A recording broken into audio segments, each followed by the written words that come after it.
What is up, RotoGrinders? Hour and 45 minutes nonstop NBA DFS conversation. It starts right now, taking you all the way up the locks. Lock is 7:30. You're wondering the funky time. Why have we not been live? Why have we not been on the air for the last 45 minutes? Why do we not start at 5 o'clock on the East Coast? Because Slate does not start till 7:30.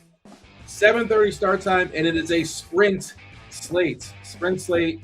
All the games within a half hour. We're not talking about Boston and Denver. That is the back half of the ESPN doubleheader. ESPN got to be thrilled. They got OKC tonight, and OKC not playing nice with their partners. They're saying, screw you, ESPN. We're not going to play anybody. That's on the back half of a back-to-back. 6 of these teams are in the back half of a back-to-back. Actually, 5 for our purposes because we're not talking about Boston. Both DK and FanDuel, we're dropping that 10 o'clock game on the East Coast. Have some fun in the showdown streaks there, but yeah, Cleveland, another team that doesn't care and is resting players and a legit injury we'll talk about in a second. Cleveland, Golden State down to 9. If you missed that, they're down to 9. Draymond is unavailable on the back half of a back-to-back. They're down to 9 live bodies. Still favored because the Grizzlies are horrific and they have nobody that's tall on their team. Toronto, OKC, Milwaukee, Golden State, Cleveland on the back half of a back-to-back. 3 teams on the front end. That's Houston, Sacramento, and San Antonio. Myself, Tim Buell, will get to Notorious, Noto, and Beermakersfan coming up later around 6:45 on the East Coast, about 55 minutes or so. I said it's Wednesday. It's a Wheel Wednesday. Get in the Discord channel. Get yourself a week free of RG Premium. All the sports, all the bells, all the whistles, everything with the exception of NASCAR. NASCAR is its own thing.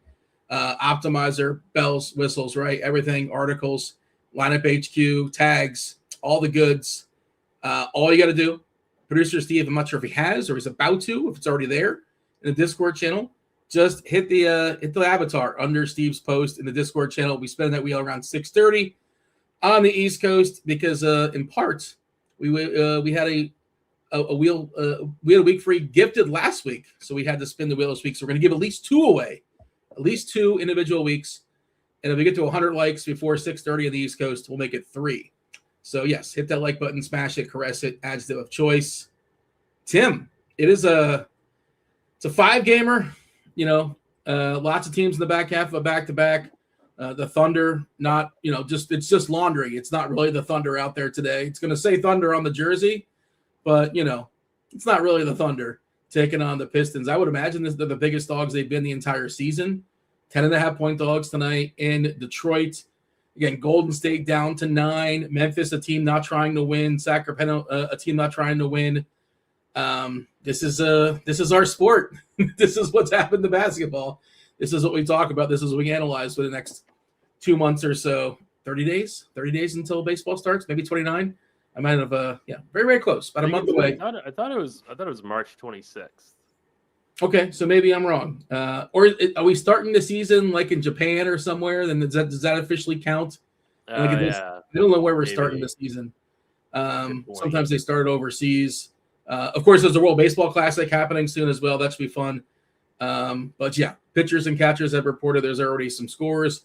People are getting excited about the number 1 prospect in all of baseball for Pittsburgh, banging out a couple homers yesterday. I'm sure the Pirates are going to handle that perfectly.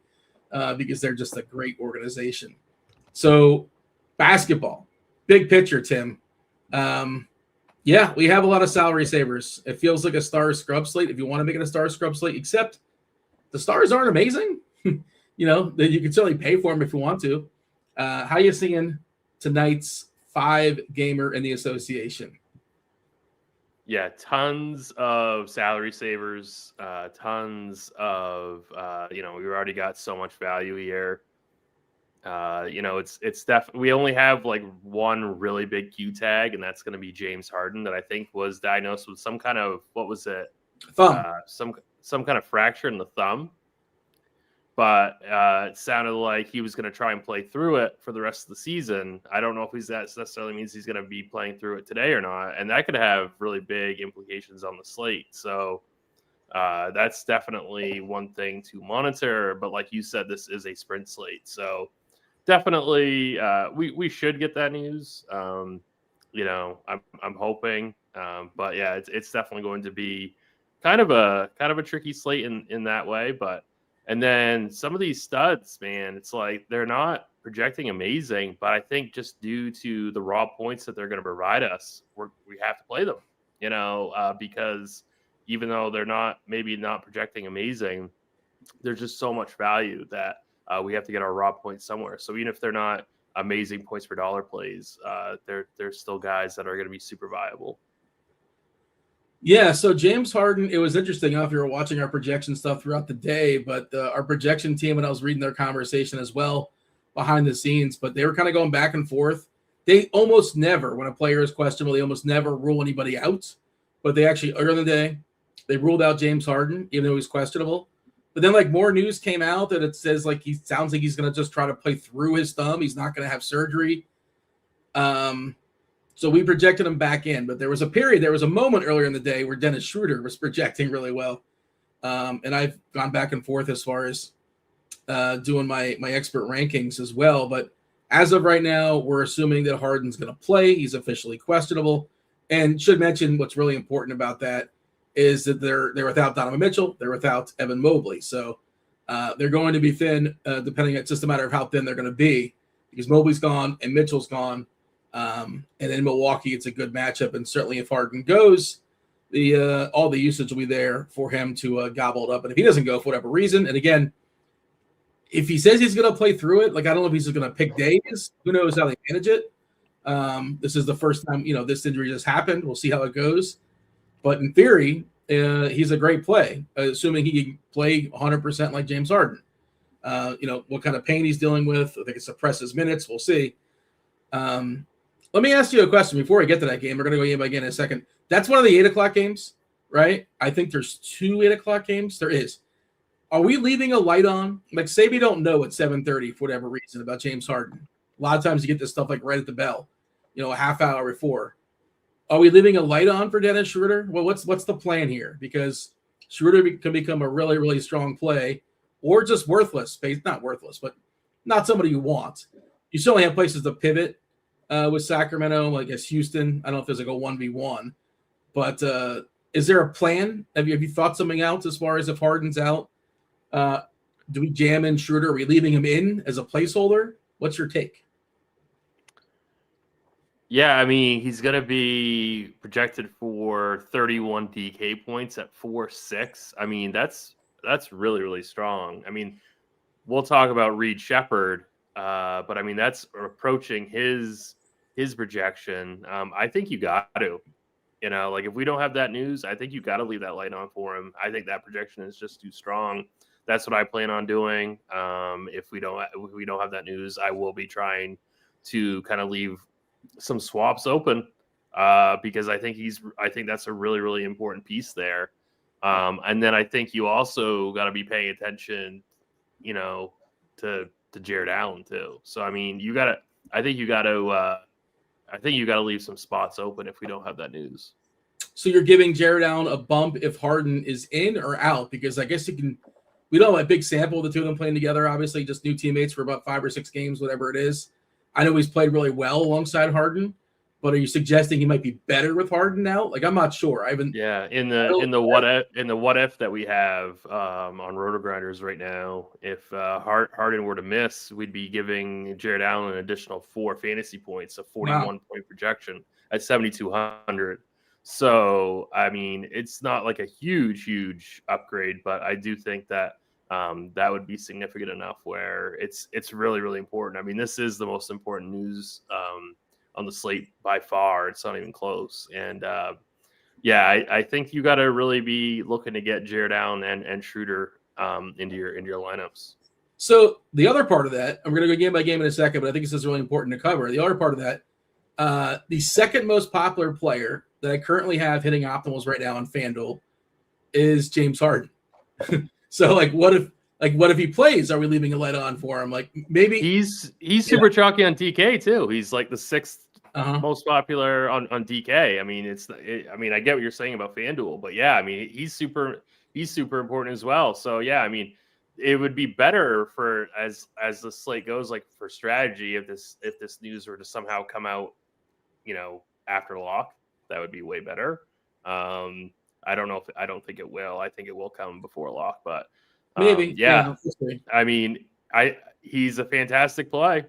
He really is a fantastic play. Even stronger on FanDuel.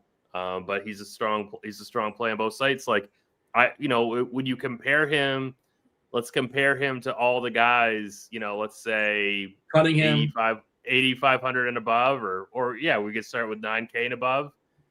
Nobody is in this like fantastic matchup. Nobody really is in this fantastic spot here. So, it's really fantastic. I mean, Harden probably is in the best matchup here. So he might be the highest scoring stud on the slate, or at least the best points per dollar result on the entire slate. Well, the other thing is positionality, right? The best plays, raw point plays, are bigs mostly. Wemby and Şengün and Durant. At least small forward. I guess he's on a big. Harry Barnes, but officially in. I don't know if you guys saw that happened before the show. But I guess Cunningham is the one contemporary as far as point guard. It'll be really. I guess if you're running, I might be creating a problem that's not really going to happen because we might just see the news at 7:30 or 7 o'clock. And it doesn't matter. But I was just trying to think about a plan. But I guess I would play no more than one of Harden and Schroeder, obviously. But maybe min one, max one, and just lock one of them in. If you're running a bunch of stuff, we just pick a route. If Harden's in, you stick with, obviously you get one of those two and you figure it out. And, I don't know. And then you go from there. But because if Harden plays, he's good. If he doesn't play, Schroeder's good. If Harden plays, I don't want to say you can't play Schroeder, but you kind of can't play Schroeder. At least I'm not playing Schroeder. But all right, enough of that. Let's talk about the first game of the slate. It's the Thunder and the Pistons. Again, ESPN game, 219.5 is the total. The Pistons are 10-point favorites here, in large part because the Thunder are not fielding their best team. Officially, Chet Holmgren's doubtful, but he ain't playing. He just got ruled out. Well, there you go. Yeah, spoiler alert. Yeah. So is Caruso just ruled out as well? Yeah. Okay. Yeah, those guys are both doubtful. Like, why are you playing games? We know they're not playing. Caruso's out with his ankle. Holmgren's out with his back. Hartenstein is out with an injury as well. Well, whatever. A rest, whatever you want to call it. AJ Mitchell is still out. The good Jalen Williams is still out. They still have, I think, 11 bodies, right?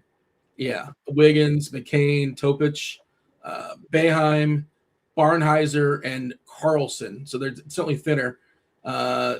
Kason Wallace, we're assuming, is going to start. He's been spectacular the last couple of games. Isaiah Joe closed strong yesterday. Lou Dort, Kenrich Williams, then Jalen Williams, who's projecting really, really strong against a Detroit team that is fully healthy with the exception of Beef Stew. He's healthy. He's just suspended.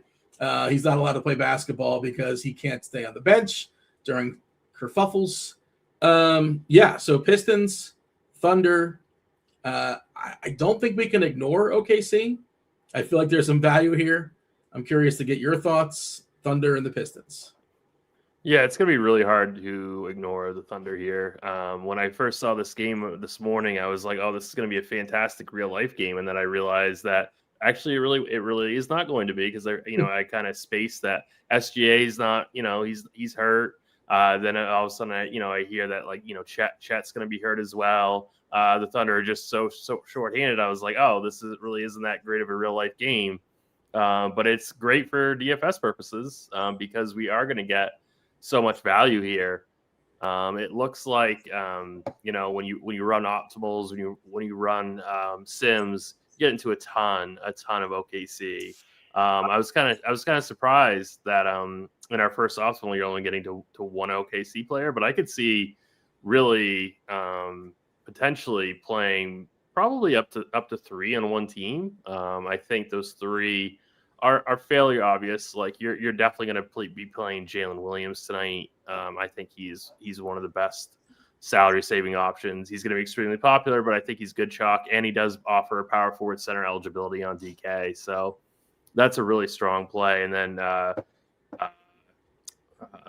Kenrich Williams at 4,300, again, power forward center eligibility, really, really strong value. And then I think you're playing one of Isaiah Joe or Aaron Wiggins. I think both of those guys are standout values. I don't think that's going to surprise anybody. I think if I had to pick, I would go Isaiah Joe. And then I can't believe that Cason Wallace is as expensive as he is, but he's coming off of 2 back-to-back. Well, I guess technically not back-to-back 50 burgers, but a 49 and a 50 fantasy point games playing really big minutes. Nobody's going to play him. Well, maybe some people will play him, but he's not going to be over 5% owned, I would imagine, on DraftKings. I say give it a shot. Maybe this is real. Maybe I wouldn't play him in single entry, but maybe gets his, a little bit over the field in large field stuff and just see if he can continue that heater. I know that this spot is not great against Detroit, but I don't necessarily hate it. I think you can play Jared McCain as well, but I don't know. What do you think? Cason Wallace is a terrible play tonight? I think he's an awesome play. You do? Okay. A bit ambitious. On FanDuel, it's much easier to do. He'll be more owned over there, but the price on FanDuel is more favorable. We're looking at, let's see, he's 5'9". He's 5'9" over there. 15% is our current ownership projection. For the Williams thing, by the way, 50% on FanDuel, I'd be over that 3.9. He just gets points in multiple ways. I feel really, really good about him as a value play. I think he's the best value play probably on this slate. We're talking about we're going to have salary to overspend on some stars that might not be great. You could also overspend on Cason Wallace, right? A little bit, and he can get you 35 or 40, and 35 is not going to make you, but he possibly can get you 40. Again, the matchup's not great here against Detroit, but so much, responsibility is getting delegated down with so many players missing. We're giving him 33 minutes, which is a pretty big number, but I think that's in play if this game stays close. And 1% we're showing on DK, like that's ridiculous. Yep. If it's 3%, if it's 5%, I think you still get over. Just go to 10. Like if you're running a bunch of lineups, I'm not, but I want to say that he's going to be on one of my lineups tonight because I always sort of like the idea of a team that's thin and it's going to be popular and you can quote unquote get the best player. It's subjective as far as raw points. Wallace, Joe, Williams are all kind of the same. Wiggins is right there. They're all sort of projected the same. Even Kenrich Williams, they're all projected within like 3 or 4 points. So there's no like separator necessarily. But you could argue that Wallace is like the player with the biggest ceiling. That's going to be not played on a team that's super popular. I just sort of like that angle as like a general thought. He's gonna play big minutes. I think so. I know that we're way overpaying for him, but he's gonna play. I would imagine he plays over 30 minutes tonight. And like we talked about, he's coming off of 2 huge games here, and it definitely does feel like chasing. But if the rest of the field really isn't going to chase him, then I would consider him putting in like one of my 3 max teams. Yeah. Maybe I wouldn't put him in just like a single entry, but I would consider putting him in a 3 max. Yeah, I definitely think that's in play. And if you want to run it back with somebody that's not going to be all that heavily owned, Jalen Durham are showing 14% on DK, and it's much lower on FanDuel because you can only roster 1 center. Actually, it's still it's 14% over there. I thought it was lower earlier in the day. It was like 2% earlier in the day because Al Horford was projecting really, really strong. You can only roster 1 center, but typically, I wrote this in the survey today. Like, who wakes up and says, "Yeah, I want to roster offensive players against the Thunder"? You certainly don't want to do that. You don't want to pick on Hartenstein. You don't want to pick on Holmgren. You don't want to pick on Alex Caruso, but they're all not playing. Sure, Lou Dort's out there, Dortcher Chamber. There's some still, respectable defensive players for the Thunder, but inside, Duren should have his way. He should absolutely have his way inside with the Thunder with Jalen Williams and Kenrich Williams and Carlson. He's a tall guy, but he's Duren's way too strong for him. I think Duren's a really interesting tournament player. The only thing it's like I don't like about him is his position, and there's guys around him that are better point per dollar plays. But that's going to keep the ownership down. But if this game stays close, we can see like a 20-15 game at a Duren. Then it just kind of comes down to, does he get you there with stocks? And those are sort of unpredictable. But I think Duren's an awesome tournament play. I'm not sure if I'm going to get there. I want to get there. I don't make enough lineups, but if I did, I would definitely come in over the field on him.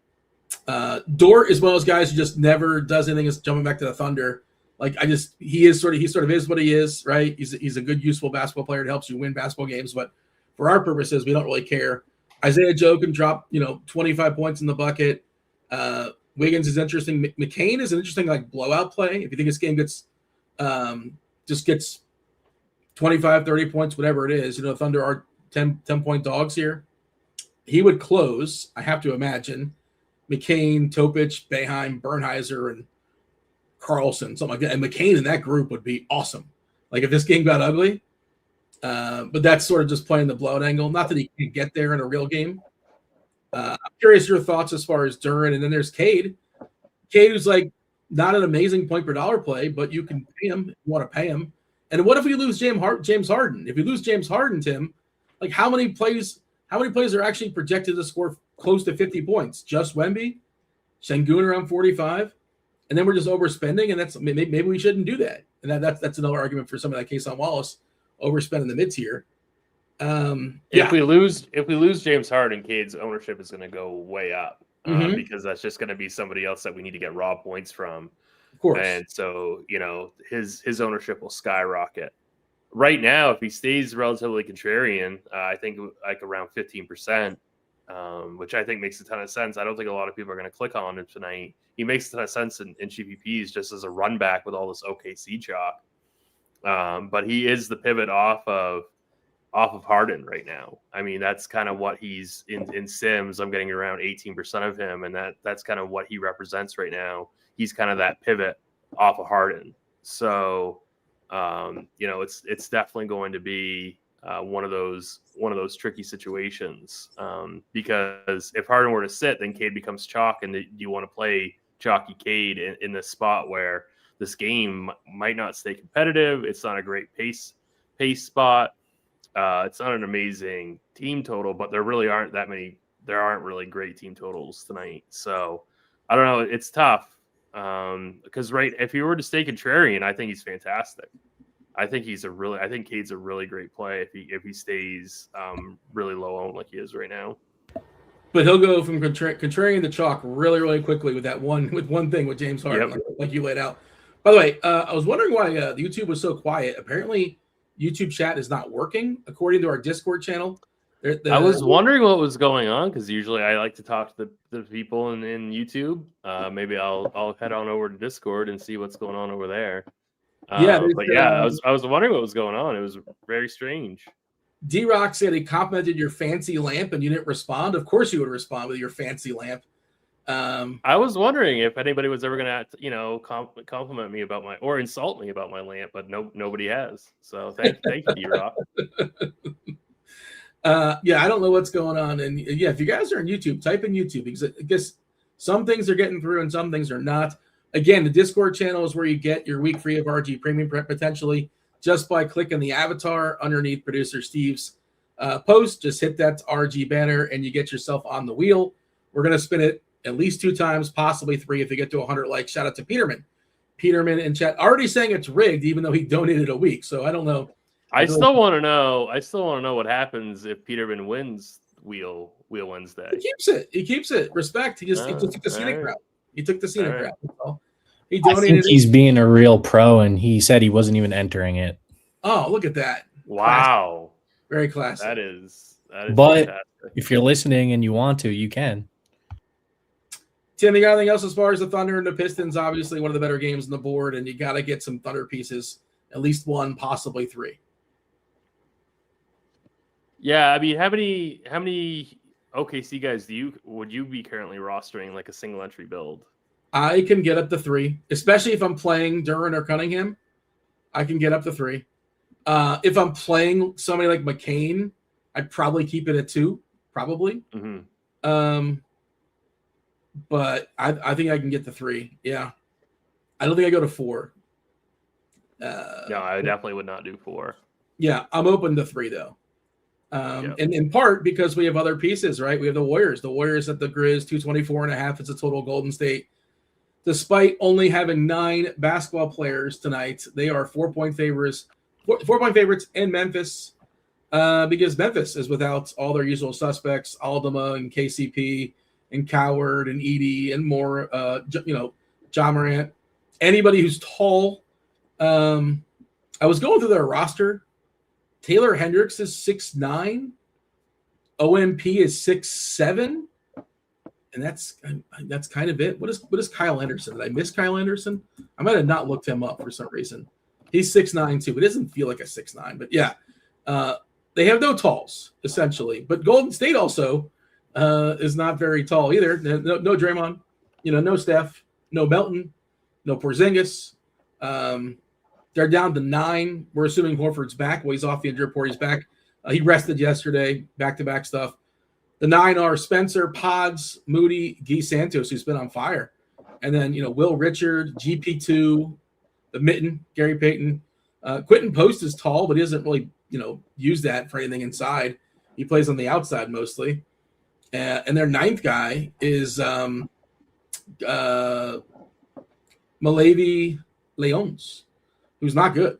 So he's their 9th player. I don't know how much run we're giving him, but I was looking at him before the show. I was curious if he's 26, not really undrafted. I think he played with the Thunder, was in the Thunder organization for a bit. But, the Warriors, they're projecting pretty well here, even though the prices have been bumped up. Pod still looks good. Guy Santos still looks good. Moody looks good. How do you feel about the Thunder? No, the Warriors and the Grizz.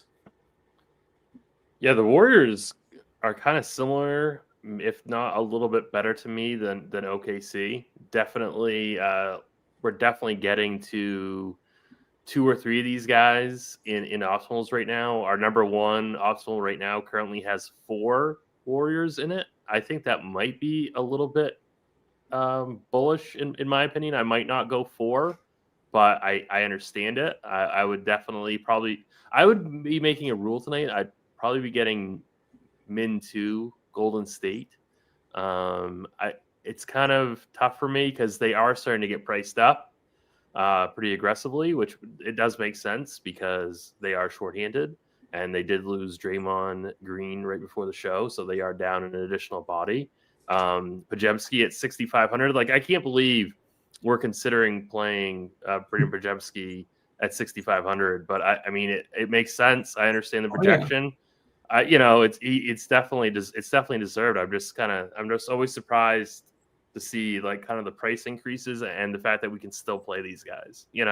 It's always interesting to see that kind of phenomena happen on a yearly basis. Like the guys that you don't think are going to be that expensive ever, and then here we are playing them at 40% ownership.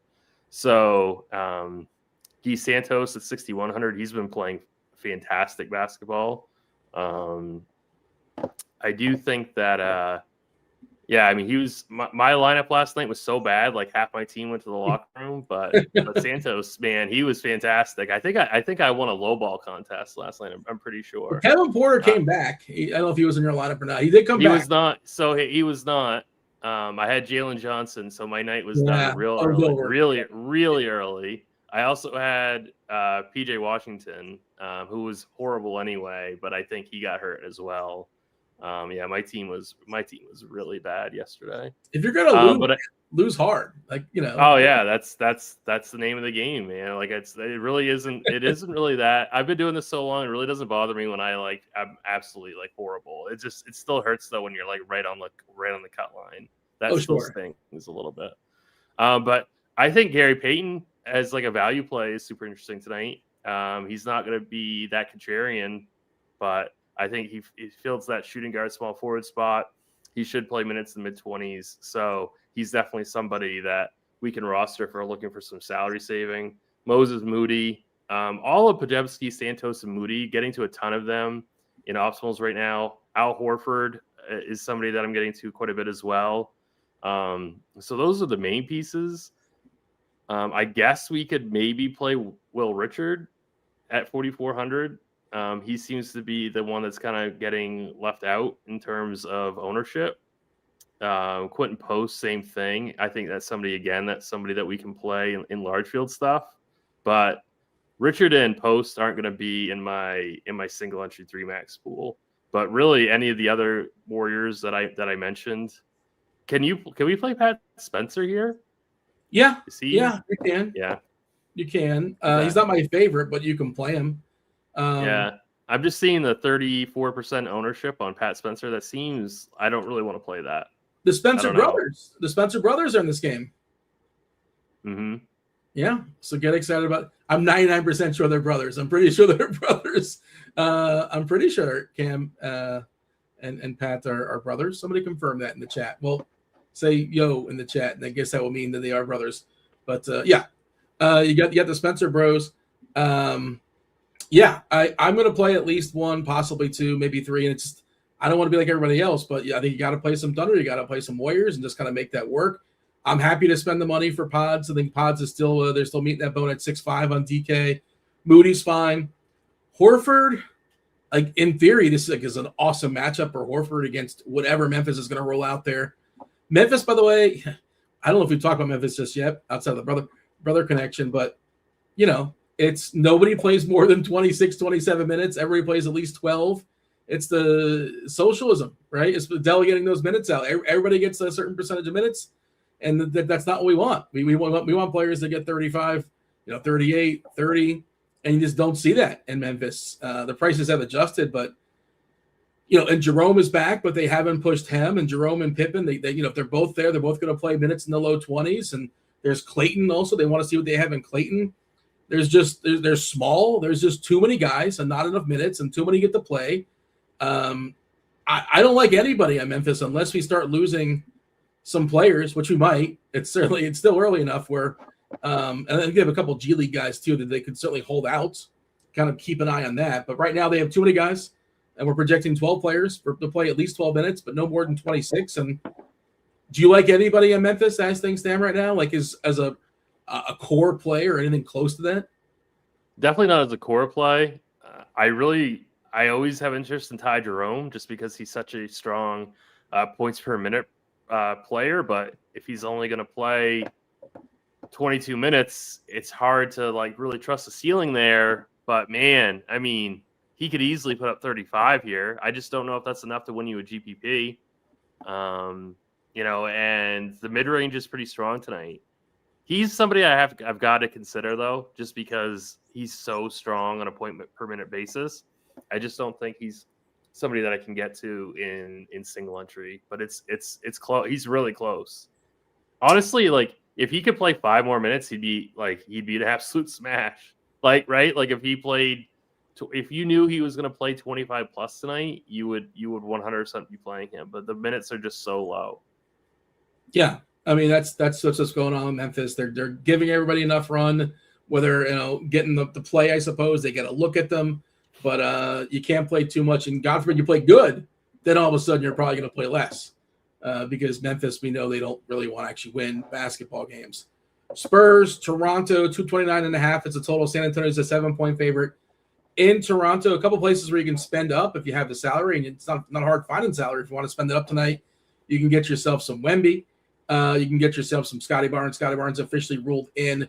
As far as the Spurs, they're as healthy as you're going to see them. Nobody on injury report for San Antonio. Seriously, nobody of any relevance. Barnes officially good to go with his quad.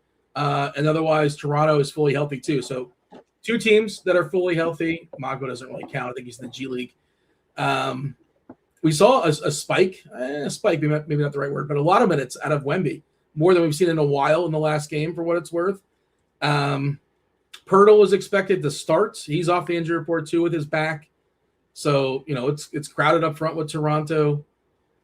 This is one of my least favorite games, if not the least favorite game for me. But certainly, if you want to play Wemby, I'm not going to yell at you. And I might actually play him myself. And you could overspend on Barnes if you're looking to overspend on stars. Certainly, you can do that. I don't like this game a heck of a lot, though. You tell me. How do you feel about San Antonio and Toronto?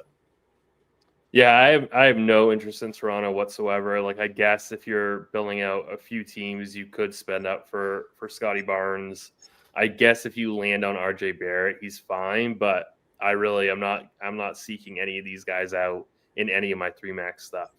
The only player in this game that I have interest in, and honestly, I have quite a bit of interest in him, is Wemby. And it doesn't look like he's going to be that chalky. So he's kind of in that Cade category where he's going to be around 15%.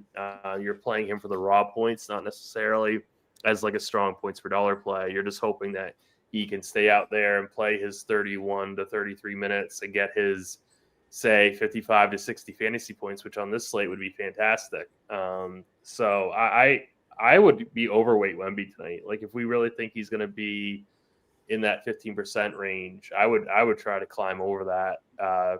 Definitely. I'm strongly considering playing him in my single entry as well. So I think he offers a really nice floor, and obviously just tremendous raw point potential. So I love Wemby tonight.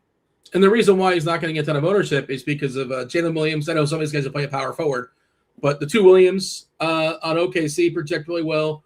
Horford projects really well. We talk about Jared Allen projecting really well. We'll talk about Şengün. You can only play eventually. Yeah, there's some of these guys you can throw a power forward, but then you start running out of power forward spots. But right, raw points, and you're going to have the salary for it. The same thing with Cunningham. If we happen to get Harden rolled out, I know it's a different position, but I would imagine that we would get a jump in ownership for Wemby. Does that sound fair? Does that sound correct to you? If we lose Harden, yeah, it's the same thing with Cade. If we lose Harden, then you'll see a sizable bump to Wemby's ownership. Yeah, just because you have the salary and you don't. There's no reward for keeping 2K on the table. Like, you don't get extra points, that makes for an interesting game, right? What if they gave you, like, I don't know, for every 1K you leave on the table, you get like an extra 3 points.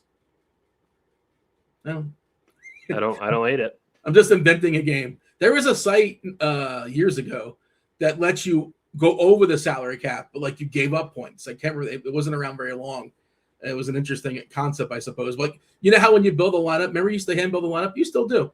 A lot of people don't at this point. I still do. And you say, oh, man, I'm $100 off. I wish I could get this player. Well, some site cured that. And, I guess not enough people cared because that site's no longer with us. Anything else Spurs, San Antonio, and Toronto? It definitely has catch me up game written all over it. Yeah, catch me up game for sure. Crunch time coming in about 20 minutes or so. We're going to spin the wheel after this game. This is my last chance to tell you guys, and do not wait for the last second. Make it life easier. I'm producer Steve. Get in the Discord channel, RotoGrinders.com/Discord, live stream chat channel.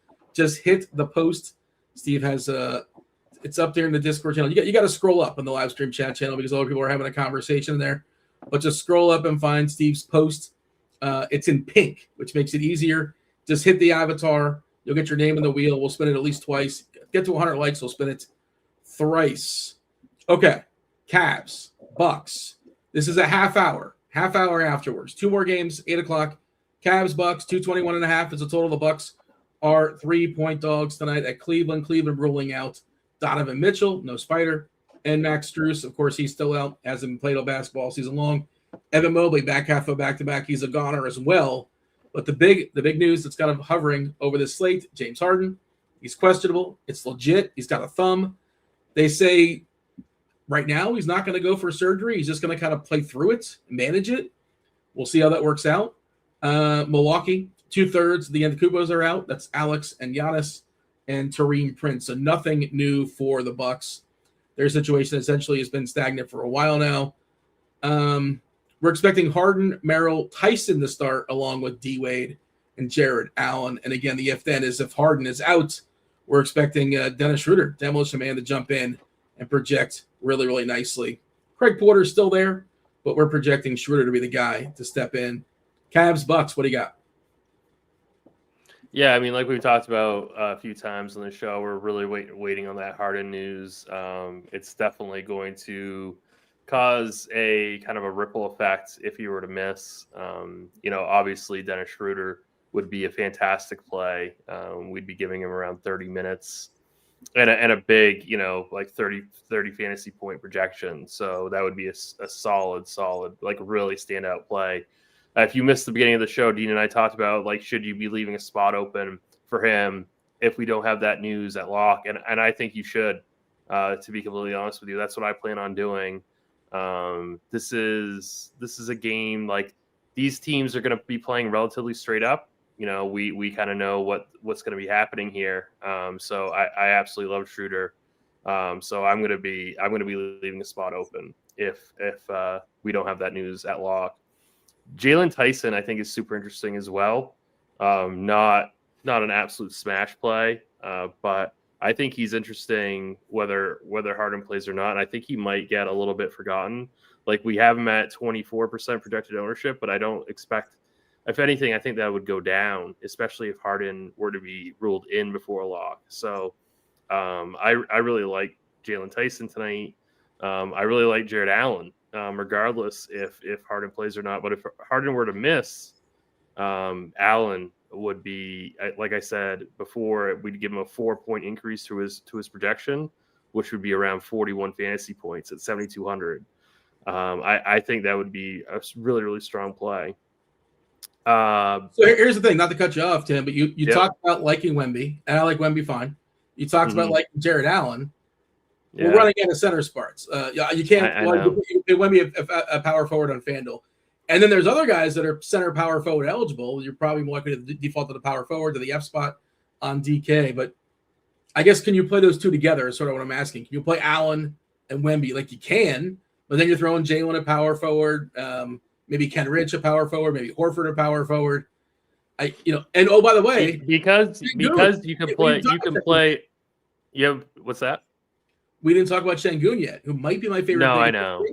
So, like, the thing is, you can play Jalen Williams and Kenrich Williams at power forward. So that's kind of right there. And then you could also play Santos and Horford. You know what I mean? Like, there's so many power forwards. It is an interesting question, and that's why, like we talked about, that's why Wemby is going to be so low owned, is because you have all these power forward center guys that we really want to play that are all popping in optimals. It's a really difficult decision, but I just think that, getting that, I think we're going to be getting 55 to 60 fantasy points from Wemby tonight. So I do think that it's a really tough decision. And I think that's one of the most important decisions on the slate is, what do we want to do with these high-end guys, like Wemby, because we have so much value. And then, like, what happens if Harden misses? Like, we're going to playing Schroeder, and do we have to prioritize Jared Allen? I guess maybe you don't have to, but I think it's really close. Like, I think that might catapult him to must play status. Yeah. There's a lot of options, and I think more than anything, like, the big picture thought for me is, like, you don't have to, like, be too ambitious in this slate. You should probably like your lineup. Like, you're probably, you don't have to take big swings and tell yourself what if stories. You can get a really good lineup and still be different. And just I don't think there's any reason to be particularly goofy on this slate. Do you like anybody in Milwaukee? You going back to the KPJ? I didn't play him last game, and I feel like such a donkey. I don't know if I can. It was my he was my plum play yesterday, Tim. How dare you? Weren't you watching? Maybe I wasn't. I felt like you were in chat. You crossed them out when I say, and I was. By the way, I thought he'd be less owned, and like, I didn't realize he'd be so heavily owned. So I should be more ambitious with the plums. But continue. Milwaukee, what do you got? Yeah, no, great call by you. I mean, he's been absolutely on fire. He's been fantastic. It's a good spot. I mean, he's not gonna be highly owned. He's got upside. He's still got point guard, shooting guard eligibility. So he fills that additional roster spot. I don't mind it. I think it's okay. I think just due to, like, lineup construction, I'm probably not getting there, but I certainly wouldn't fault anybody if they wanted to play him really in any format, whether it be, single entry or large field stuff. Tim, we're going to spin the wheel. I know we needed 10 more likes to get the third spin. That was a bit ago. I don't know if we got there or not here on the last push, but we're at least going to spin it twice. Steve, you have the updates. Are we spinning it 2 times or 3 times? Where are we at as far as likes? We are 4 likes away. All right. Well, I guess if we get 4 in the next 2 spins, we'll spin it a third time. Does that sound about right? Yep. Give it a whirl. Just give me 1 second. All right. And All right. I hope there's music, but I don't know. Oh, there's not. No music. Tim singing Roy Orbison in his head right now for the rest. That sounds fantastic. Like, we should have arranged that. Well, I don't know if the estate would approve, but yeah. I don't know. Number one is Phil Bain. Get yourself a week free of RG Premium. If you want scores and odds, you can get scores and odds. Producer Steve's going to be sliding in just a second and juicing you up. Number 2 coming right now. And we're at 121 now. Wow. See, people? It's pretty easy. That's all it takes. Little prompting.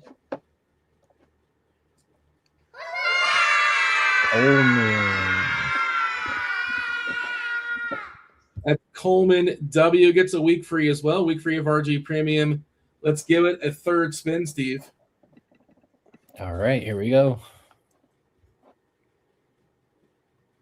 I'll try and fix that. I don't know why this sound's not working. Yeah. You gotta hum a song in your head or something. At least it's not rigged anymore. I think that's the most important thing. It's rigged. Oh, it's definitely rigged. All right. Spin number 3, Blink 182 Rue. He's good at the wheel too, for some reason. Very, very good at our trivia games. Seems pretty rigged to me. Well, I'm sure there's some forums that you can go to and complain about it somewhere out there. But shout out to guys. Steve is going to ping you right now. He is in the Discord, and he'll get you juiced up with a week free of RG Premium or scores and odds. One more game to go. Crunch time coming in about 10 minutes or so. Tim, I know you got a heart out because hockey's back. How excited is Tim? Hockey's back. I am in the Discord channel right now. I'm on projections tonight. So yeah, we have got some games in the NHL streets tonight. So yeah, I gotta be done in like 10 minutes. Do you have a hockey plum for us? Is that possible? You can give us a double plum? Wow. Jason Robertson. Jason Robertson. He's my plum play of the day.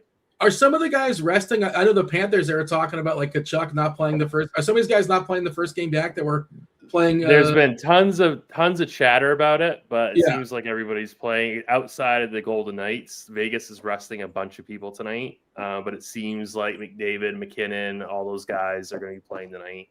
Okay, I know that was bandied about because a lot of the guys that were in the Olympics.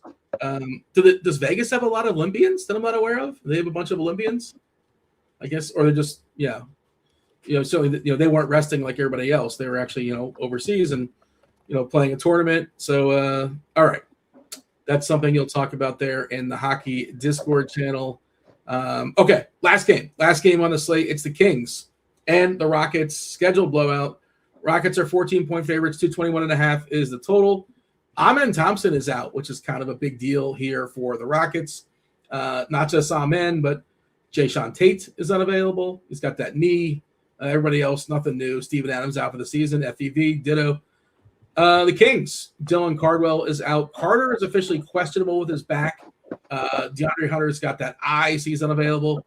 Sabonis shut down for the season with his knee. And Zach LaVine also shut down for the season, right? I think they shut him down for the season with a finger/tank.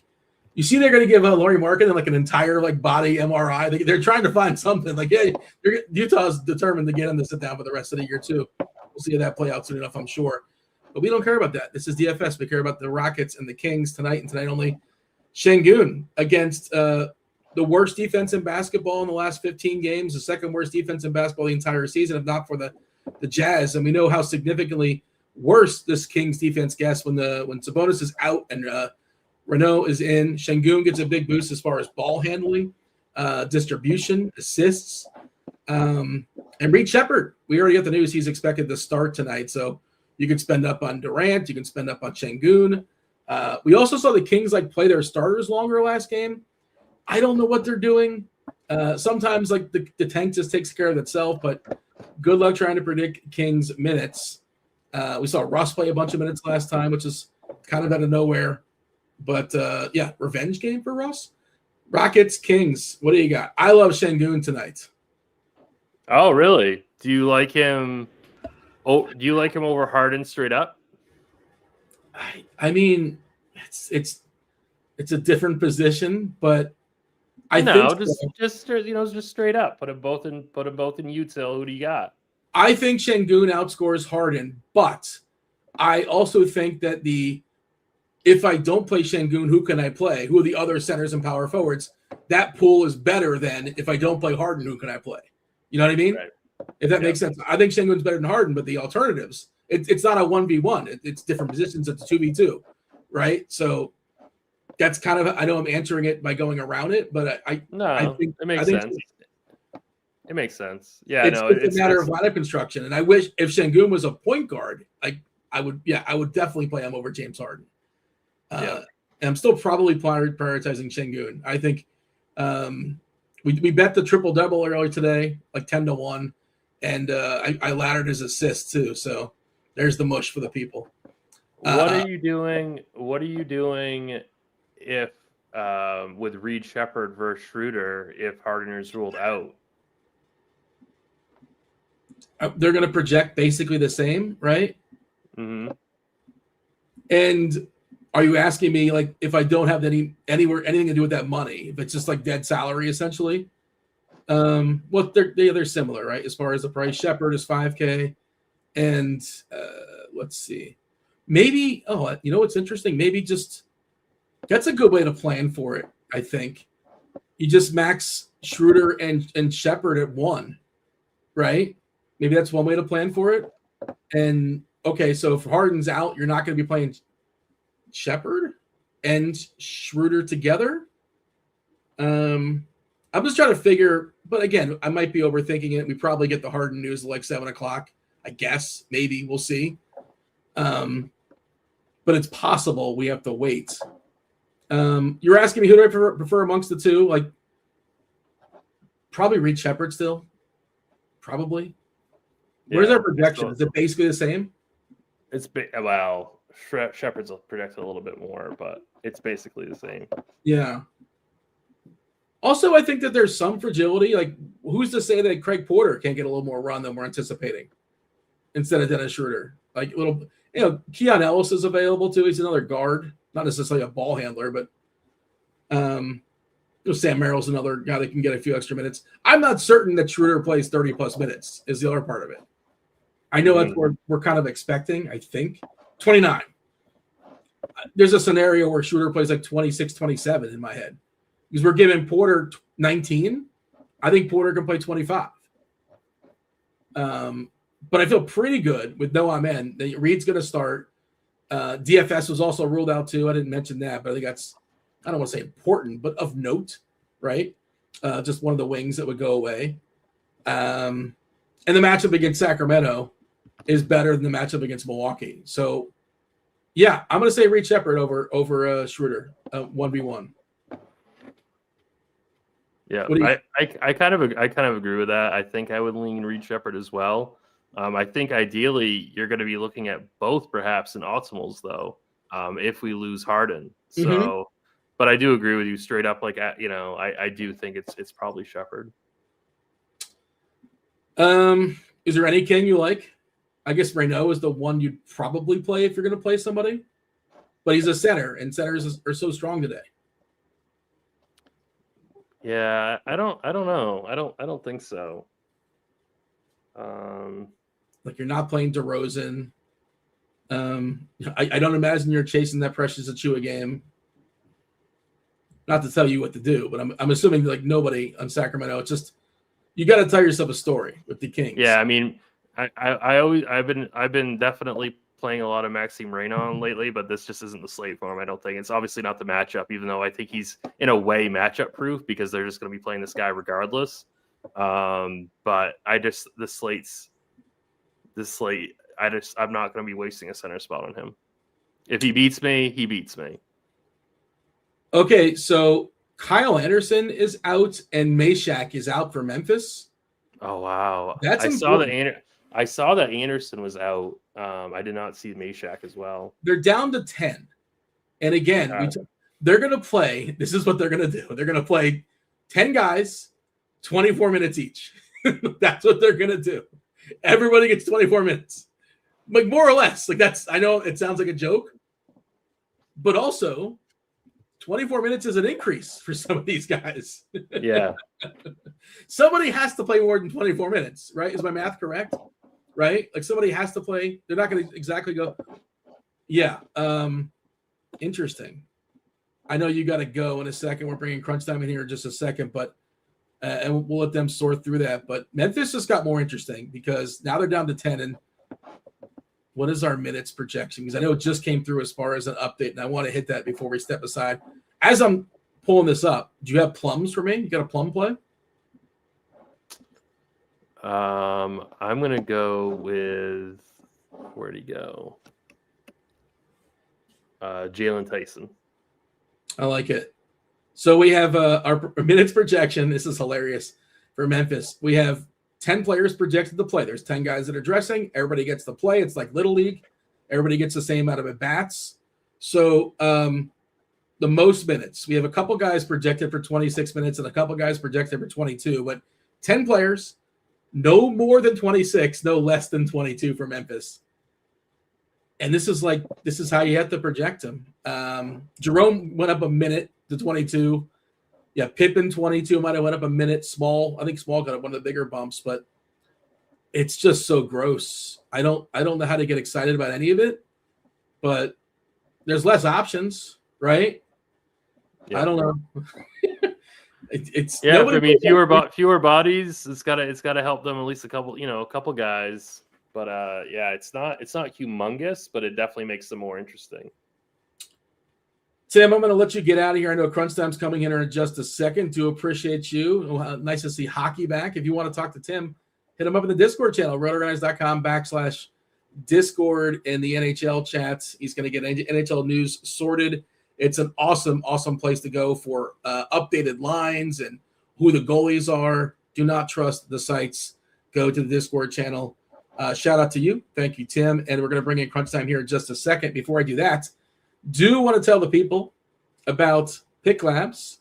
Pick Labs is the newest RotoGrinders feature. It lets you scan the best player prop and pick them bets in just seconds. Everything gets broken down for you. Edges, win rates, value. It's a clean looking board. It'll show the plays that actually stand out across not just sports books, but underdog, prize picks, things of that sort. When you see something you like, Pick Labs, they're going to build the slip and send it straight to the book of your choice. You want to learn more about this? It's rotogrinders.com/Pick Labs. Steve, do you have a pick for us? You're just kind of showing us that you're going through the motions. I don't know if you've picked anything today, if you have anything that you happen to like. I was talking about, I don't know what Pick Labs says, to be honest, using our projections, but I did like the over on Şengün assists. That's not one of our featured picks, unfortunately, but well, what do I know? That's I wonder if it's a positive. Maybe it's moved. It's moved since I bet it. That's possibly something that could happen as well. I can't see that, but I know you're on it.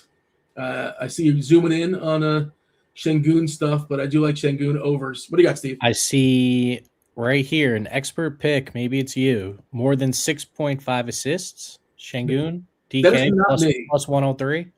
I like it. Yeah, I did wager that, but I'm happy to know that somebody's got my back on it. Şengün's one of my favorites. He gets a boost. I was going through his I think a 33% assist rate. I was going through his assist stuff when you kick Amin Thompson off the court. I should also mention, I know we're talking about Pick Labs. Again, check it out, rotogrinders.com/Pick Labs. You want to get in on that NASCAR season. NASCAR projections are live for the 2026 season, including projections from RotoDoc and Stevie TPFL. They'll get you access to articles and videos on RotoGrinders that break down every race. The Lineup HQ Optimizer, Lineup HQ, what Steve has shown off throughout the entire show. It's going to come preloaded with player and ownership projections for trucks, NOAPS, as well as the Cup Series.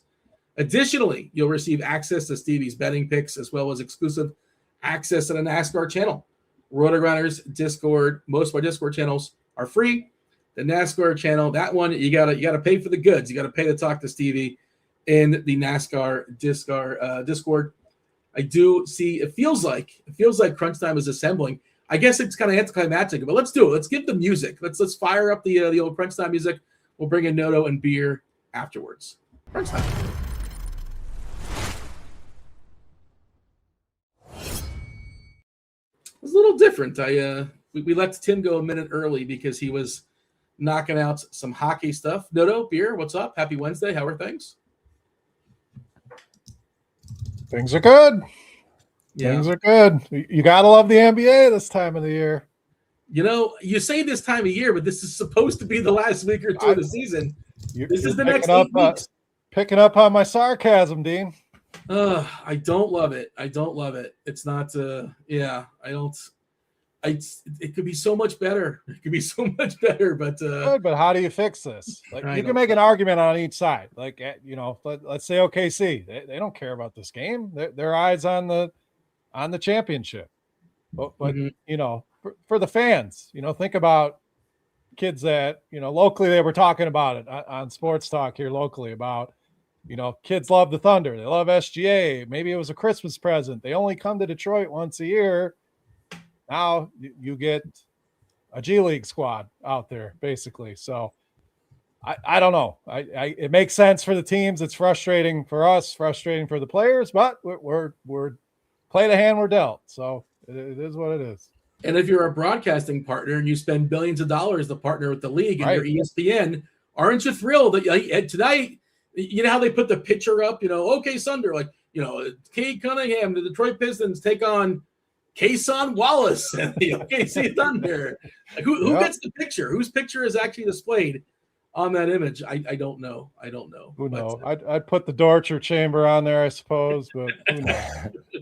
I don't. Yeah. And Lauri Markkanen's about to get shut down for you, Noto. I'm sure you're bummed about that. He's got a hip. They're giving him multiple body parts. They're going to give him a full body MRI. They're determined to find something. Well, yeah, they got fined, so they can't just sit him out for nothing. But rare, like late scratch used to be pretty rare in the NBA. Now we expect one from every team at least every night. So it's a big problem, and I don't have a solution. Well, I'll tell you what the solution isn't: finding a team $500,000 because that's just a tax. The Jazz would pay $50 million to have the number one pick. It's worth that. So a $500,000 fine is laughable. Fines in sports are laughable when they're like, $5,000 fine to a player. That's like fining me a penny. Like you're fined a penny. Like, okay, I'm still gonna do whatever I want. Like, just silly. I don't have an answer either. I don't know. Our sake, we like I said, we play the hand we're dealt. Yeah, but I don't know what they're gonna do, how they fix this. Maybe they don't want to fix it. I don't know. Yeah, I don't. Well, I mean, one of the answers is less games, but they don't want to talk about that because less games means less money. Yep. And they're not going to go backwards. But imagine how good a 60-game season would be. Be amazing. But we don't have time. We can't solve all the world's problems in tanking in the next 40 minutes or so. But you guys can break down the 5-gamer. So I'm going to step aside. I'm going to get out of here. Crunch time, I believe. I should know who to yield to. Noto, are you hosting that? Not to nominate you, but I believe you hosted last time. Is that correct? Yeah, I'll do it again. All right. I didn't realize if you guys discussed it or not. Beer certainly can hold it down, but I don't really know how you guys worked it. But I'm going to throw it to Noto. Beer, Noto, 40 minutes. Hit that like button. Subscribe to our notifications. Don't go anywhere. You got crunch time. It's Noto right now. All right, what's up, everybody? Thanks, Dean. He was running a solo ship there for a minute. Sorry to leave him hanging. We should have hopped on a little earlier. But, we're here to break down tonight's 5-game NBA slate. It's a fun one. There's probably more guys out than active, which is always a good time in the NBA. So, Beer, what's up, dude? Happy Wednesday. Yeah, happy Wednesday. So, little 5-gamer here. You're going to hear a lot of OKC names. You're going to hear a lot of Golden State names. You're going to hear a lot of Memphis names. So, I think the key is, what edges can we find on those teams, or just trying to build differently from what everyone else is going to do out there. Some of these studs are going to be very easy to get in lineups, going to inflate their ownership. So, again, it's a puzzle to be solved for sure. But, hey, we got games. It's better than not having any games or, days like that where you're, having to, no offense to the hockey people out, but when I got to dabble in hockey to get some DFS in, not a good thing. So, we'll make it work. Chat wasn't working earlier. I don't know if we're back here, but hopefully the people are locked in, ready to go. Later start today. Yeah, Steve says you can only type yo or emojis in the chat. So okay. If you have any questions, you got to go into Discord. You got to throw them in the live stream chat. And hey, if you're looking for a new sport to play, Beer, there's always room in the PGA DFS streets. It's a lot of fun. you want to give it a shot. I've dabbled mainly on your recommendations and picks, and haven't fully dove in yet. But it is a fun sweat. Sit down and you hopefully get 4 days out of it. Get your guys through the cut. So I dabble a little bit in that, a little bit of NASCAR with our boy Stevie. We'll give him a shout out here. So following the lead. How has golf been? We'll get to basketball. Don't worry.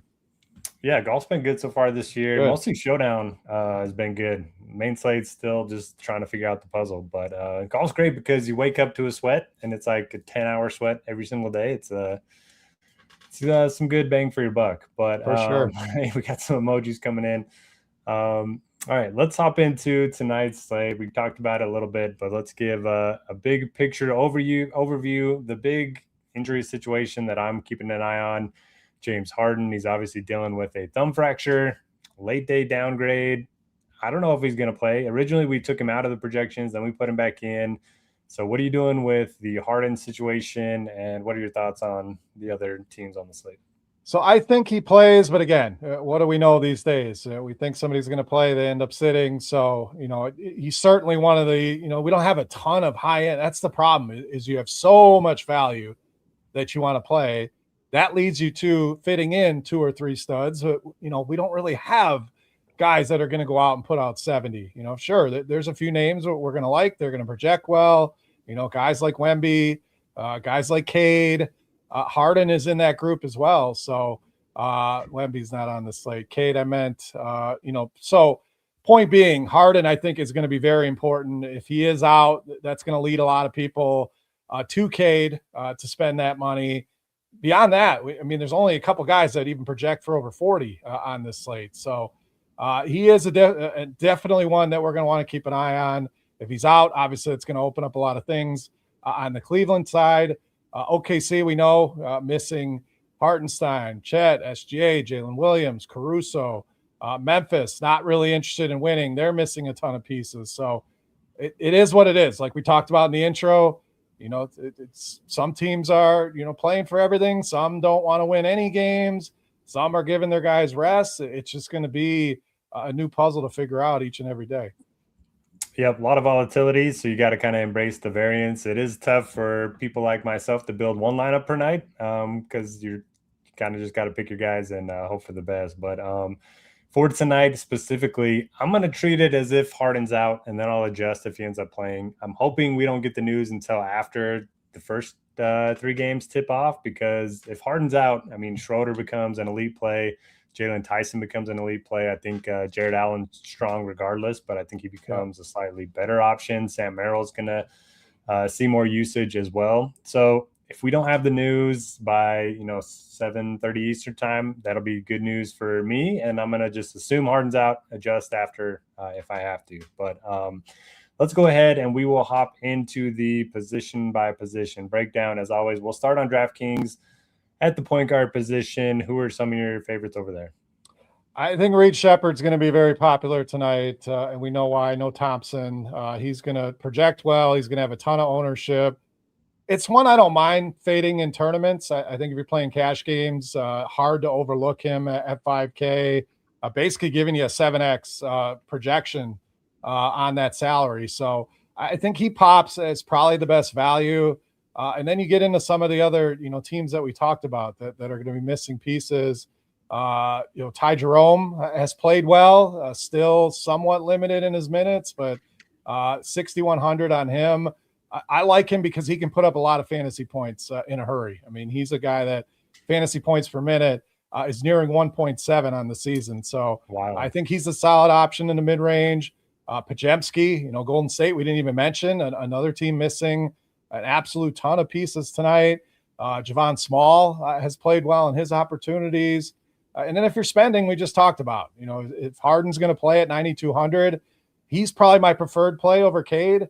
Cade, you have to worry about a 10.5 point spread. That total has come down a little bit to 219.5. So if Harden's in, I think he's the spend up for sure. Also like Kevin Porter Jr. I think he's vastly underpriced on DraftKings. FanDuel has him where he should be.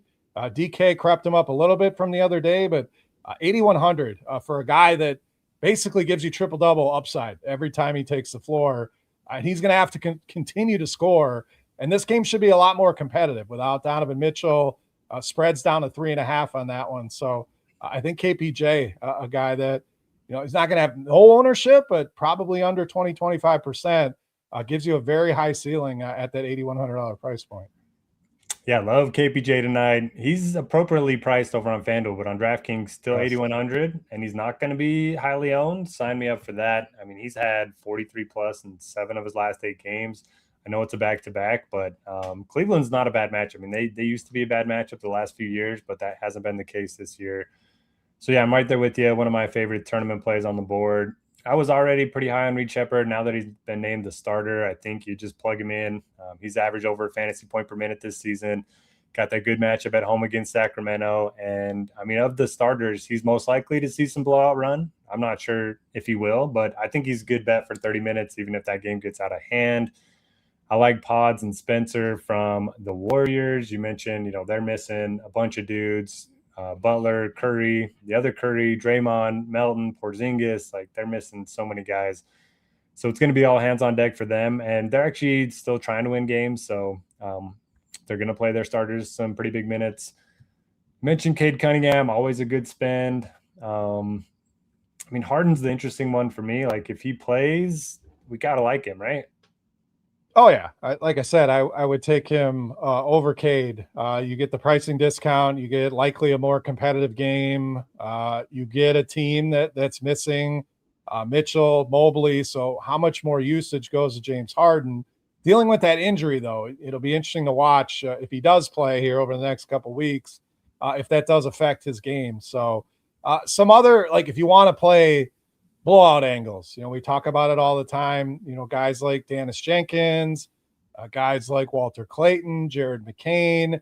You mentioned Dennis Schroeder, who becomes a lot more appealing if Harden were not to miss. In fact, he probably becomes an even better value than Reed Shepherd at 5,000, in my opinion. So you have to keep an eye on that situation, but sometimes playing these blowout guys, and this is not a 1-2 lineup thing, but if I'm building a portfolio, I want some exposure to some of these guys nobody else is going to play. Game gets out of hand, and they're out there and vastly outproducing their salaries. So that's a few names that fit that bill. As far as mid-range guys, we can go a little bit deeper. Scottie Pippen Jr. In the mid-range shouldn't have any ownership. So it's a loaded position. Again, Reed Shepherd might come in at 70% owned, and I'm not bashing him, but anytime any player gets to that level in ownership, there's a case to either go underweight or even fade him completely. All right. Unfortunately, we did not get the news at 7:31. James Harden is out. So there you go. Fire up Dennis Schroeder. And then we're going to talk about some other Cleveland guys here as well. But I think Schroeder, I'm going to tag him as a core play right now. He's probably going to start, probably going to play 30 minutes. And they don't have a whole lot of bodies there. Jalen Tyson's probably going to lead the team in usage. And then, Jared Allen's not a high usage guy. Merrill's kind of a catch and shoot guy. They don't really have many high usage players. So are you locking in Schroeder? Yeah, you're going to see a lot of lineups now that start with Reed Shepherd, Dennis Schroeder as their starting point. And again, I'm not mad about that. You're going to play into a lot of ownership and have to get different to somewhere else. But like I said, I think he becomes an even better value than Reed Shepherd. We'll see what the projections spit out. But those two guys are going to be head and shoulders above everybody else. You mentioned the other guy that I like, Jalen Tyson. So Jared Allen, obviously, has been on a nice little tear here. I'm not sure if it helps or hurts him if Harden's out. So we'll see how that works. But, that's a guy they can depend on for some offense. We'll get to him when we get to center. But, Schroeder becomes cash game, GPP, one of the top values at any position. All right, so Ruthless Villain was able to write on KPJ. So maybe some chat's going through. I'm not really sure what's happening there. But let's move over to shooting guard. We spent a lot of time on point guard. Reed Shepherd carryover, Pods. I think Gary Payton's interesting. He's always been a good per-minute player. And now he should see minutes in the mid-20s. He's not going to play 30 minutes, I don't think. He's never been that type of player. But I think he's interesting against Memphis. Isaiah Joe and Case and Wallace have both just been crushing the last 2 games. And I don't think a lot of people are going to play him with all the value that we have. We have Joe at 20%. We have Casey Wallace at 3%. He's coming off a back-to-back 50-point games. I know it's a matchup against Detroit, but I think that's a little bit interesting in large field tournaments. You have Will Richard here, KPJ, who we talked about, one of our favorite tournament plays. Who are some of your guys you like at shooting guard? Yeah, I love the Case and Wallace call. Now we know production can be a roller coaster. Last couple of games have been good, but 46 shots attempted over the last 3 games, back-to-back games with 20 or more points. And you look at some of the other guys in that team are just not offensive juggernauts. So, he becomes one of the better offensive players that they have. Not an easy matchup, but by any means. We know Detroit, probably the best defense in all the league, but if he's going to be that low owned, I'm shocked by that one. I know the price is probably a little sticker shock for people at 6,500, but that's a way to get different on a guy that has shown you that he has the upside. So love that call. I like him more than Isaiah Joe, even at $1,000 more. I think he'll be way lower owned than Joe. I don't mind Isaiah Joe, but both of those guys very, very intriguing tonight. Pajemski going to draw some ownership, a good reason. He's been putting huge numbers on the board, and some of the ancillary stats as well, the rebounds especially, have really jumped off the page. So he's in play tonight. I'm going to give you a lot of mid-range guys just to get different on the stars and scrubs that you're going to see in probably 90% of lineups. So Tari Eason fits that bill without Thompson. He could be a Houston guy that doesn't draw a ton of ownership. Seems like it's all going to go to Reed Shepherd. You brought up the OKC guys. Love the Richard call. Sam Merrill at 4,700. Cleveland's another team that's going to be desperate for offense. He can certainly provide that. Gets a little revenge. Started his career with Milwaukee, so going back there, he could be interesting tonight. So I like him. That's pretty much it. It's the OKC guys, some Tari Eason, some pods. You can utilize KPJ over here, Reed Shepherd. Both have carryover as well, but not as strong of a position as point guard, but still plenty of options tonight. Yep, I agree. All right, let's go to small forward.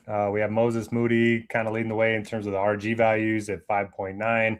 Should play minutes in the low to mid 30s. He's a guy that, when he's had to carry the load offensively, he's had really big games this season, and they're missing so many players.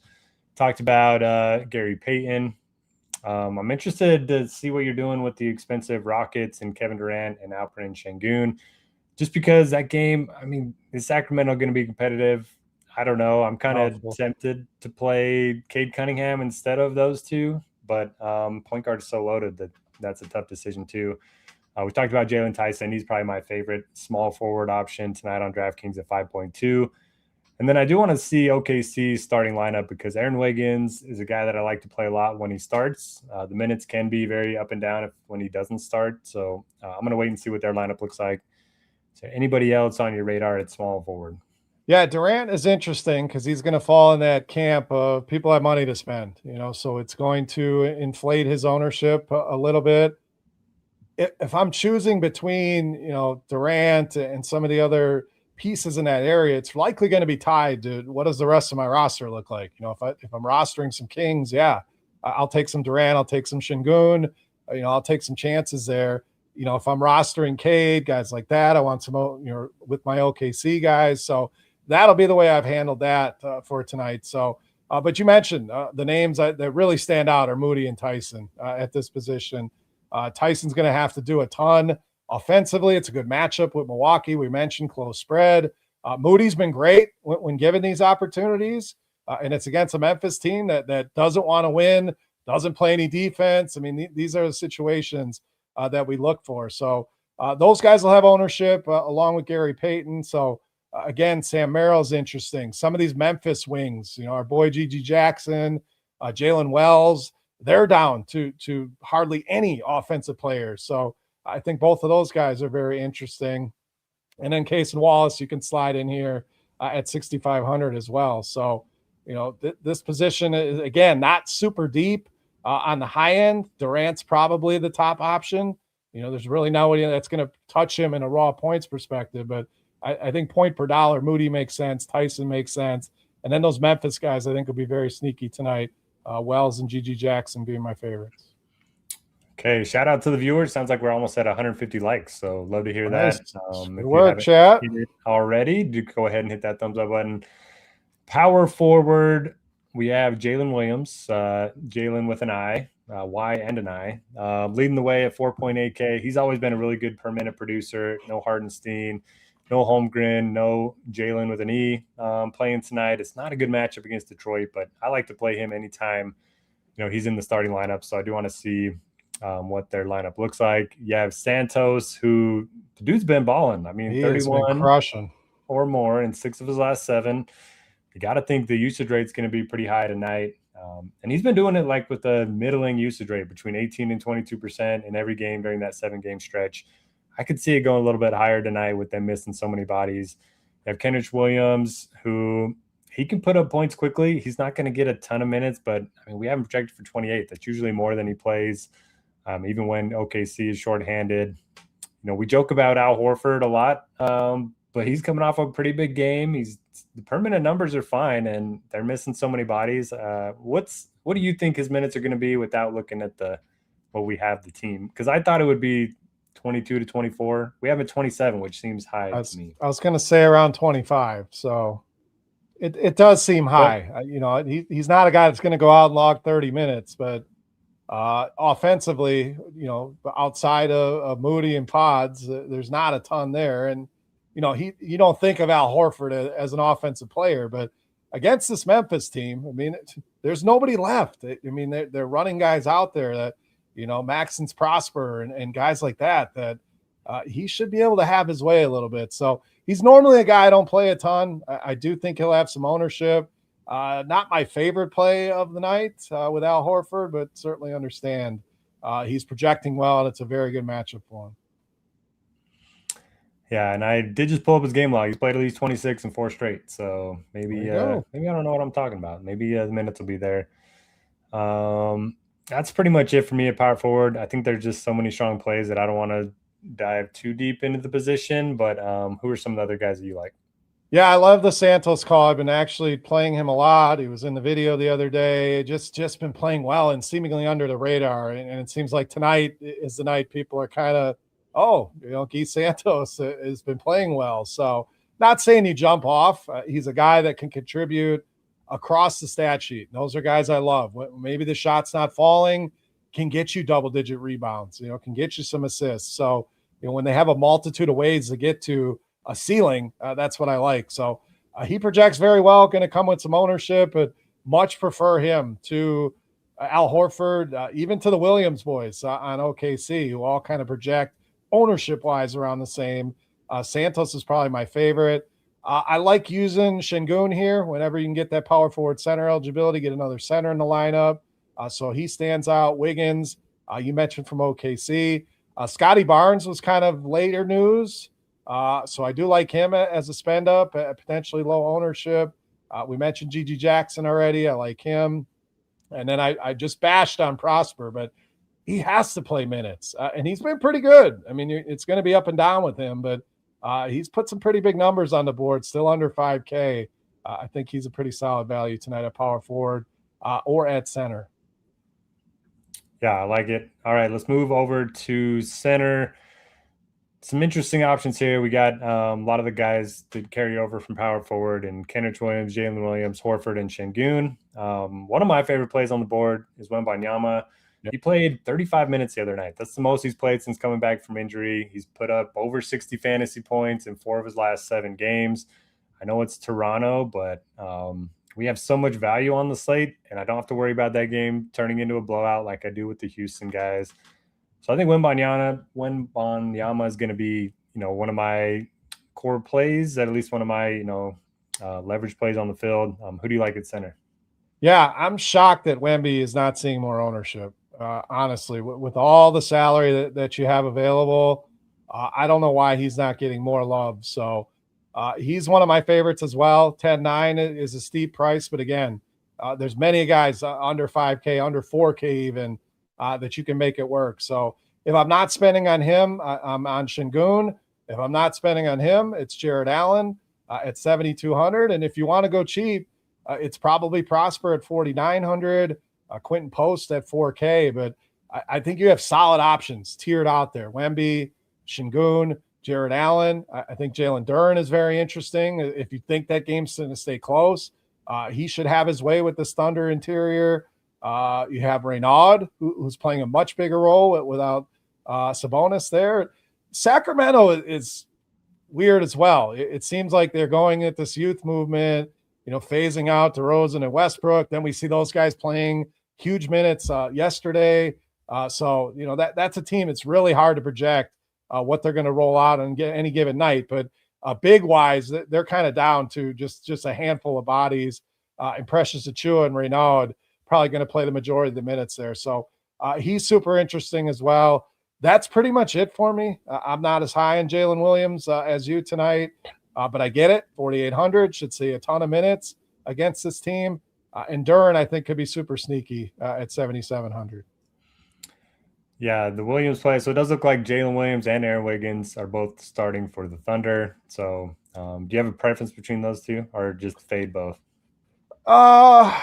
Probably Williams, because they're running low on big bodies, where they have still have a pretty good amount of wings, guards. They just have less big bodies. So I don't mind either of those guys. I just think finding some lower owned guys. I mean, what if OKC gets blown out? Which of those guys are going to be on the floor? Are they going to get the minutes that we're projecting? That's kind of my concern with them. But I would still go Williams over Wiggins if I'm choosing between the two. All right, we got about 15 minutes until lock. I'm going to do a quick read, and then we'll head over to FanDuel to talk about their position-by-position plays. Pick Labs is the newest RotoGrinders feature that lets you scan the best player props and the best pick'em bets in seconds. Everything's broken down for you, from edges and win rates to value. It's a clean board showing you which actually stands out across sports books and sites like Underdog and Prize Picks. And when you see something you like, Pick Labs builds a slip for you and sends it straight to the book of your choice. I have prediction markets here in Utah now, so I'm finally able to, bet on some games. It's been great. I still don't know how it's legal, but I'm not complaining. So don't ask questions. Yeah, Pick Labs, I use that every day. So check it out if you haven't. Okay, let's head over to FanDuel. Let's just focus on the differences. Anybody that you like more or less than you do on DraftKings. We'll start at point guard. Case and Wallace, a little bit cheaper over here. Still not seeing much ownership from what it looks like. So really like that in tournaments. Obviously, Schroeder at 4,300 is really going to stand out, even as late news. People are going to get on that one. So just a super cheap price on him. Reed Shepherd, a little bit more expensive. That's not going to qualm his ownership either. He's going to have a ton of, probably less than he has on DraftKings, but still going to be over 50% owned. So again, that's one I don't mind going underweight on is Reed Shepherd. We mentioned KPJ, the big pricing difference. I thought he'd be a little lower owned on FanDuel, but I don't know that he's going to be as high as we're showing. So I still think that, a pay up to be contrarian is always interesting. So I do like that. Not many other major differences that I'm seeing. Yeah, I mean, that's pretty much, the field is pretty similar for me at point guard tonight. De'Aaron Fox at 7K is not a bad price for him, but Case and Wallace, the one I really think could be a differentiator tonight. Yeah, 5.9 seems really good over there on FanDuel. You have Schroeder at 4.3, which is too cheap. Looks like he has a better RG value than Shepherd on FanDuel. On DraftKings, it's swapped just because the pricing is a little bit different over there. So I'm with you. Nothing else really stands out here. We might get lower ownership on Cade Cunningham on FanDuel just because he's 11.4 over there. And if you're sorting by, RG value, point per dollar, you're going to have to scroll a ways to get to Cade Cunningham. Let's move over to shooting guard. A lot of the similar names here. I mean, Jalen Tyson at 4,600, going to be a lock button for me. We talked about the Golden State guys. I think Will Richards a little bit more interesting on FanDuel as well, 4,100. Then Isaiah Joe has been playing great too. So both the OKC guards are going to be, interesting for large field tournaments. Anything else you're seeing at shooting guard? Yeah, I love the Will Richard call. We're showing some pretty serious ownership on Moody. Gary Payton are both going to be, double, triple of his ownership. So 4,100 in a good matchup with Memphis. That takes me to the Memphis guys I mentioned on DraftKings, specifically Jalen Wells, who I really like tonight. I think he's going to be 2-3% owned in a pretty good spot. And he's been putting up some good numbers. So, against this Golden State skeleton crew, who somehow is still favored, that should be a close competitive game. So really like Wells. Pippen as well, a guy that can, again, we talk about guys that can contribute in so many different ways. He can certainly do that.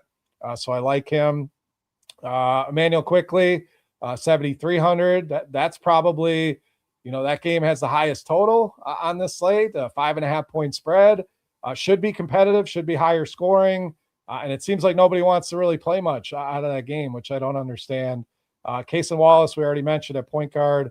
Sam Merrill, another guy I really like tonight at 4,100. So Richard, Merrill, those are the two in the cheap seats. I think that you can get a little bit different with. And like you mentioned, Tyson, Schroeder, those guys are too cheap for the roles they're going to play tonight. They're cash game locks. You decide your exposure. I think you're going to want plenty of exposure to both of those guys tonight. Yep, I do too, and it does look like Will Richard is starting, which boosts his appeal even more. Okay, small forward, Jalen Tyson, Moses Moody leading the way in terms of their RG values, but you have Aaron Wiggins here, who I mentioned is starting. He's been very good as a starter this season. I think Santos is more interesting for tournaments because he's a little bit more expensive, not going to garner quite as much ownership as he is on DraftKings. Is there anyone else you're looking at? Maybe Sam Merrill, Dean Wade? Any ancillary guys there?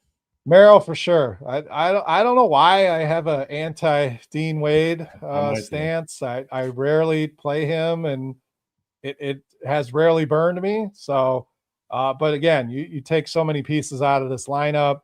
He's projected to play a ton of minutes tonight. Great matchup with the Bucks. So I get it. I prefer Merrill. I just think his ceiling's a little bit higher than Dean Wade's, but both great values there. Moody, you mentioned Tyson, Isaiah Joe. Lou Dort's another guy I don't play a ton. I don't know how you feel about him. He's just very capped as far as upside goes, but he has put some big games on the board. So that's a guy that's not going to have ownership, very risky, but I'm likely staying away from that one. Tari Eason, a guy I like. We mentioned Gigi Jackson over on DraftKings. I like him over here on FanDuel as well. And Scotty Barnes, he's going to have more ownership over here, but he's a guy that can put some big numbers on the board as well in that game, what I think will be very competitive with the Spurs. Yeah, there are a few guys that they're never going to be on my radar regardless. Dean Wade, Lou Dort, Miles Turner, like these guys just, I don't know. I just never even – my eyes don't see them in lineup HQ. I'd have the same. Like I can look right over in certain sports. You just have a handful of guys that I can look right past them. Oh man, for the longest time it was Todd Gurley, and we would talk about it on the football pod, and he would just crush every week, and it was not good for me. I don't know why, but I always wanted to fade that guy. Okay, let's move over to power forward. We got about 9 minutes. We'll quickly cover these last two positions, and then we will answer some questions. Jalen Williams with an eye, 3,900. You got to like him over here. Yeah. And then you have Kenrich too. Probably like a direct leverage play off of Jalen, I think. He's about a third of the ownership. So similar price point. You can play them both together, but I think that's a nice little pivot there. You have Jared Allen, Santos. I'm probably not playing Prosper, but who are some of the guys you like here? Yeah, I think Prosper's in play at 52. So, trying to find lower owned guys. He should be sub 10%. So, I do like that. Kenrich, like you said, it won't see as much ownership as Jalen. So, that's interesting in tournaments. Cash games, I prefer Jalen over Kenrich, but tournaments, I think you're going to get that nice discount.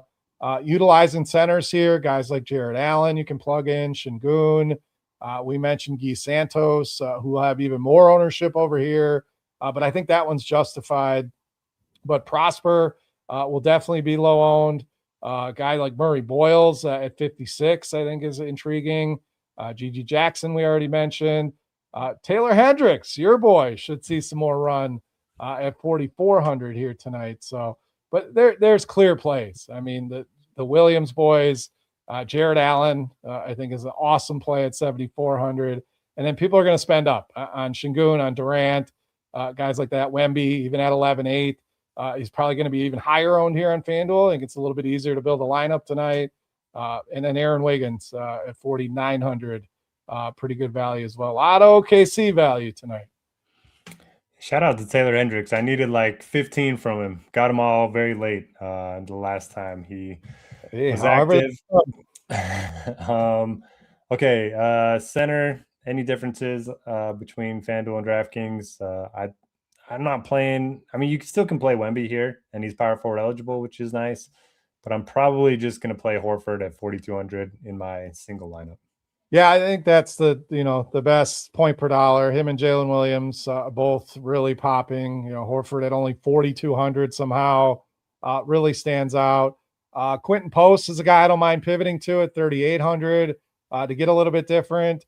Not your typical big, but he can knock down some threes. Has some big games in his game logs, so I don't mind that. Reynaud, another guy like under 20% here tonight. I mentioned Prosper and Jalen Duren.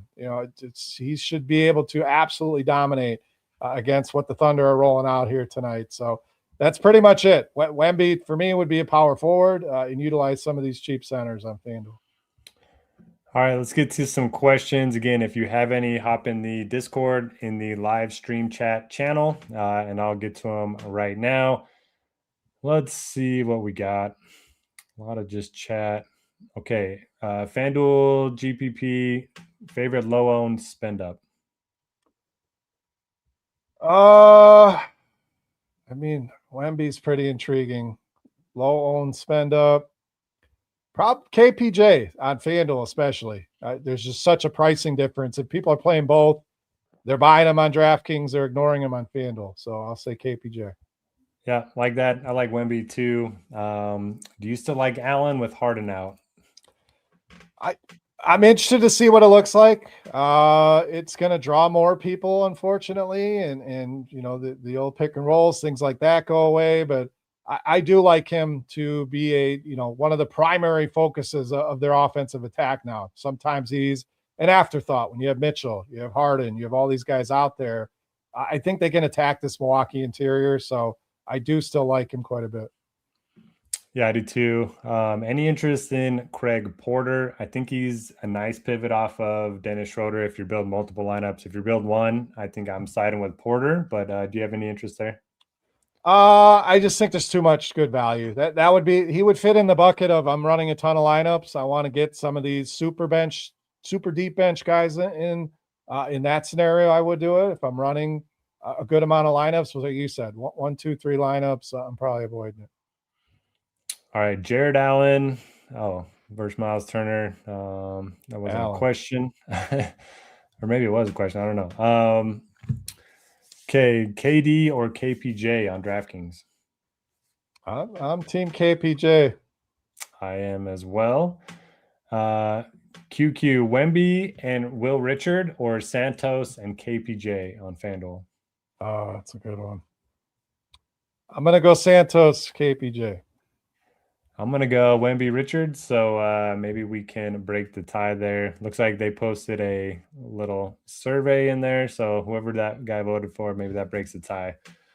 Okay, DK single entry, Kenrich Williams and Shepard, or Richard and Jalen Williams? Richard and Jalen Williams. That one's tough. I like all 4 guys, so yeah. Okay, QQ, who gets the backup point guard minutes tonight for Cleveland? We have Craig Porter projected for 19 minutes right now, but yeah, any ideas on that? I would expect it to be Porter. I don't see Proctor playing a ton of minutes here, so Schroeder's obviously going to handle the majority of it with Porter backing him up. All right, that is it for the questions. If you guys have any more, fire them up. We did couple rolling in here on YouTube. Somehow, some people have access and back. Some don't. So, Stephen Castle in a DKGPP. I am not going there myself. What about you? I like that game a lot. Haven't landed on him yet. So, but it's a guy that shouldn't see a ton of ownership. You got that in your camp. So don't hate it. 2 minutes from lock. Any interest in Javon Small from Memphis? I know you brought him up a little bit. Yeah, I don't mind him. You know, these teams like Memphis, Sacramento, they're just going to be night to night. Very, very tough to predict on what the minutes are going to look like, what the rotations are going to look like. He is in the starting lineup. I expect him to play 25 to 30 minutes. So at that price point, absolutely. That Memphis feels like a team that's completely slept on tonight because we have sexier, teams and values out there, but Memphis could be a differentiator tonight, so I do like Javon Small. Okay, FanDuel Cash, Durant and Şengün or Wemby and Santos. Now, this, for me, all comes down to how much you trust the Kings to be competitive. I personally don't trust them. I'm going Wemby and Santos. Wemby, Santos, easy for me. But Durant and Şengün are going to project a little bit better. Best team for 3 max on DraftKings. I'm not sure that's a stacking option, but I like the Warriors a lot tonight. Okay, QQ, thoughts on Dylan Harper to be different in large field DraftKings tournaments? It's all right, I suppose. I mean, he's got a wide range of outcomes, which is what you want in GPPs. You want that ceiling. I don't. It's a no for me, but I do like the game. Okay, last one, and then we'll get out of here. Jalen Williams versus Prosper. Jalen Williams. I'm going Jalen Williams as well, and I do like that he's starting. I think that definitely helps his minute floor. All right, guys. Got a question about a one-and-done pick in golf. Look, you don't want my one-and-done picks. I'm good at fantasy golf, but one-and-done has just not been my thing. But I'm going with Shane Lowry this week. I'm eating the chalk, so you probably want to get away from that. All right, everyone. Thank you for joining myself and Beer for Crunch Time. It's always a lot of fun breaking down these slates. I wish everyone the best of luck tonight. We'll catch you back here next time.